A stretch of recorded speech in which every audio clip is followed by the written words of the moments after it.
The big match live comes from Upton Park this afternoon between two of the game's traditional entertainers, West Ham United and Manchester United. Two clubs whose attacking principles have ultimately and repeatedly caused them disappointment in the league marathon. It's 20 years since Manchester United have been able to combine flair and a championship-winning team. The days of Best, Law and Charlton. George Best being the last United player to get 20 league goals in a season. That dismal record prompted them to pay Celtic £850,000 for Brian McClair at the start of this season. 10 goals so far for McClair, 8 in the league, suggests he's not another big money flop. Unusually, West Ham have found goals hard to come by. They've averaged exactly a goal a game this season. Tony Cottee with 5 is their top scorer. But with the likes of world-class Liam Brady, West Ham's tenuous start isn't expected to develop into a fight against relegation. But could today's confrontation hinge on the experienced and ubiquitous BRYAN Robson? Does an audience of millions still provide that extra incentive? I think it always does, because, you know, you're playing in front of so many people.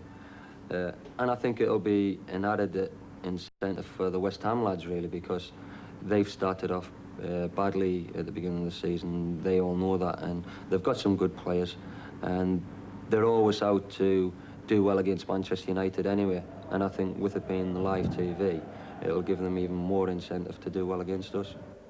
BRYAN Robson, well, our studio guest and man of the match adjudicator this afternoon is Tottenham's Ray Clemence.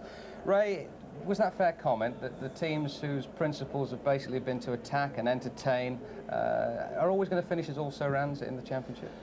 Not always, but certainly it's nice to entertain, but sometimes you entertain too much and give away silly points. You know, sometimes sides go forward and forward when they're winning 1-0 and eventually give away a goal in the last few minutes and drop 2 points. When your professional sides, once they get in front, they attack at the right times and they defend at the right times. Now, West Ham like to go forward all the time, and this season they've conceded probably more goals than they have in the previous 2 seasons. And unfortunately, because of whatever the problem is, possibly a lack of confidence, and Frank McAvenny going, they're not scoring the goals that they have done in previous seasons. But falsely positioned, do you think? I mean, are they going to rise? We played against them about 4 or 5 weeks ago, and they certainly were a side that are lacking in confidence. Now, the last 2 results, they won at Oxford there last week, away from home, 2-1, and drew the week before. So they've got a little run together, and I know, having played the game, that once you get a couple of results, confidence starts to come back. And it'll be very interesting to see this afternoon how much of their confidence has come back. Right then, thanks very much indeed, Ray. We'll talk again at half-time, but for now, let's take a check on the 2 teams this afternoon. Our commentators are Ron Atkinson and, of course, Brian Moore.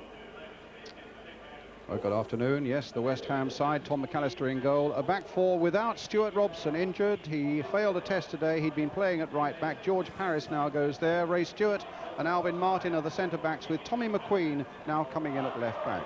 Watch out in the midfield for the growing stature of young Paul Ince, alongside those splendid skills of Liam Brady. And up front we shall have Alan Dickens floating around behind and alongside the one main striker, Tony Cottee. Manchester United, meanwhile, with Gary Walsh in goal, a back 4 strengthened by the return of Viv Anderson to right back. In the midfield, BRYAN Robson plays there today because United, without both Norman Whiteside and Remy Moses, both injured. And up front, Brian McClair alongside Peter Davenport. And 2 splendid young mascots here today, and it's worth featuring them. On the left, the West Ham mascot, 12-year-old David Kellaway from Tavistock in Devon, the youngest ever double heart transplant patient.